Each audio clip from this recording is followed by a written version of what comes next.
ඉතින් අද දවසේ මමත් එක්ක කතා කරන්න යන්නේ අනුලෝම සමානුපාත. මම හිතන්නේ 9 වසරේ ඉන්න ළමයෙක්ට ඒගොල්ලන්ගේ සෙකන්ඩ් ටර්ම් එකේ පළවෙනි පාඩම තමයි අනුලෝම සමානුපාත. පුතේ අනුලෝම සමානුපාත ගැටලුව ඔයාලට ක්‍රම 3කින් විසඳන්න උගන්වනවා සිලබස් එකේ. පළවෙනි ක්‍රමය ඒකීය ක්‍රමය, දෙවෙනි ක්‍රමය සමානුපාත ක්‍රමය, තුන්වෙනි ක්‍රමය තමයි විජීය ක්‍රමය. කොහොම වුණත් අනුලෝම සමානුපාත ගැටලුව සමානුපාත ක්‍රමයෙන් විසඳන්න ඔයාලට පුළුවන් නම් ඒක ඔයාගේ ස්කිල් එකක් බවට පත් වෙනවා. ඒ නිසා මම පුංචි ගානක් වත් එක්ක කතා කරන්නම්. බලන්න මේ විදිය ගානක් ආවොත් ඔයා කොහොමද කරන්නේ කියලා. රයිට්? හරි. අපි මුලින්ම ගාන ලියා ගමු. මම අද වත් එක්ක කතා කරන ගාන තමයි අපි හිතමු රුපියල් 4200ක් වටිනා භාණ්ඩයක් 120ක ලාභයක් ලැබෙන පරිදි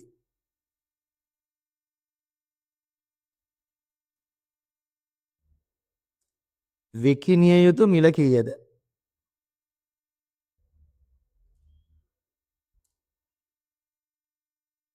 උදේ ඔයාට දැන් මේ ගාන ප්‍රතිශත වලින් කරන්න පුළුවන්. 4300න් 120ක් බලලා එකතු කරලා ඔයාට කියන්න බෑ. නැත්නම් කෙලින්ම 120ක් බලන්නත් පුළුවන්.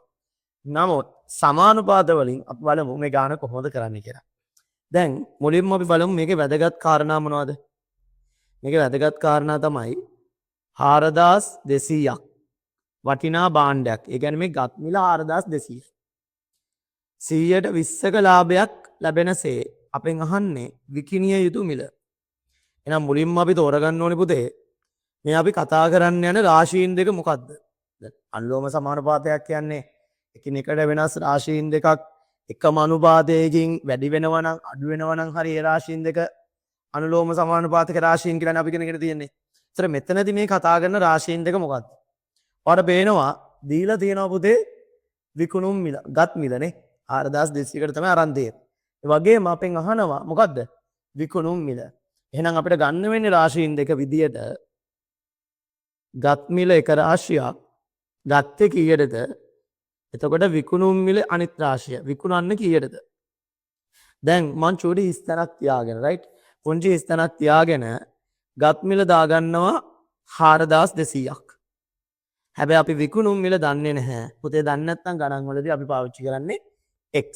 එතන විකුණුම් මිල අපි දන්නේ නැහැ. හැබැයි අපි දන්නවා සමානුපාත ගැටලුවක් කරන්න නම් අපිට කාරණා දෙකක් තියෙන්න ඕනේ. කියන්නේ මේකේ දන්න දෙන්නෙක් ඉන්න ඕනේ. හැබැයි අපිට දන්න දෙන්නෙක් නැහැ මේ වෙලාවේ. ගානෙත් දන්න දෙන්නෙක් දීලා නැහැ. ගානෙත් දීලා තියෙන්නේ 120ක ලාභයක් කියලා විතරයි. පැහැදිලිද?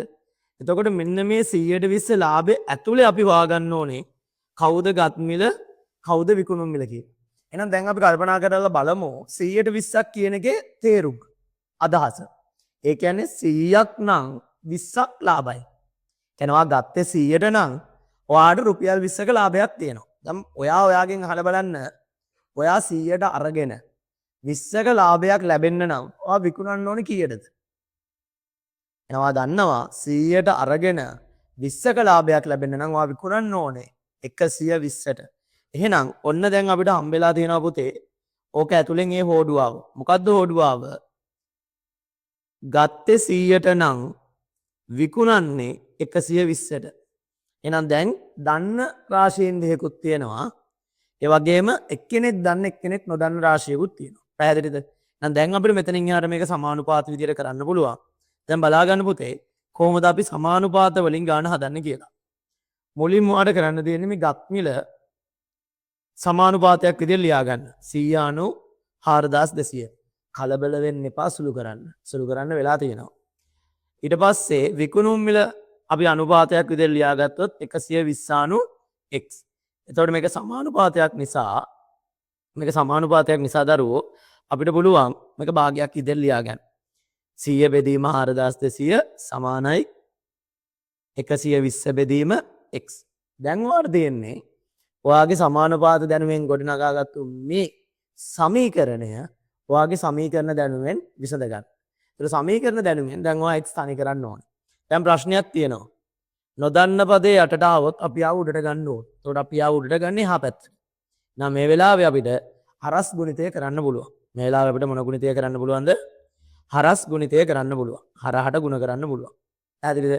හරහට ගුණ කරාම වෙන දේ චුට්ටක් බලා ගන්න. පුතේ ඔයාලට මේකෙන් සමීකරණ ගොඩ දා ගන්නත් පුළුවන් හරියට මේ වීඩියෝ එක අවබෝධ කරගත්තොත්.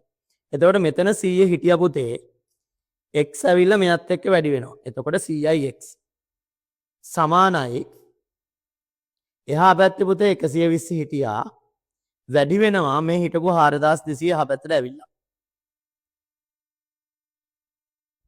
ඒතර යට හිටපු දෙන්න ওই විදිහට දෙපැත්තට එන එක තමයි හරස් ගුණිතය කියලා කියන්නේ. දැන් මට තනි කරන්න ඕනේ 100 නේ.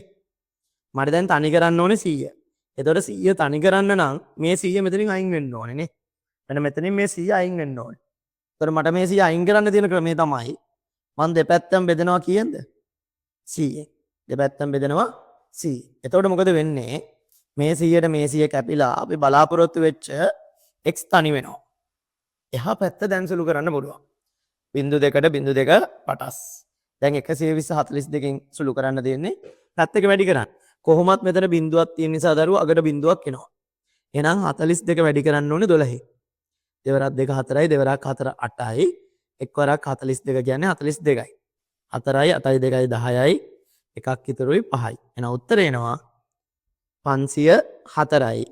එහෙනම් අවසාන උත්තරය අපිට එනවා x සමානයි 5040යි. පැහැදිලිද? එහෙනම් මං හිතනවා ඔයා යම් අවබෝධයක් ගන්න ඇති අනුලෝම සමානුපාත ගැටලුවක් කොහොමද ප්‍රතිශතත් එක්ක කරන්න කියලා. ඉතින් දැන් මම මේ වීඩියෝ එක ගෙනාවේ ලාභයක් එක්කනේ. මං ඊළඟ වීඩියෝ එක ඔයාලට අරන් ඉන්න.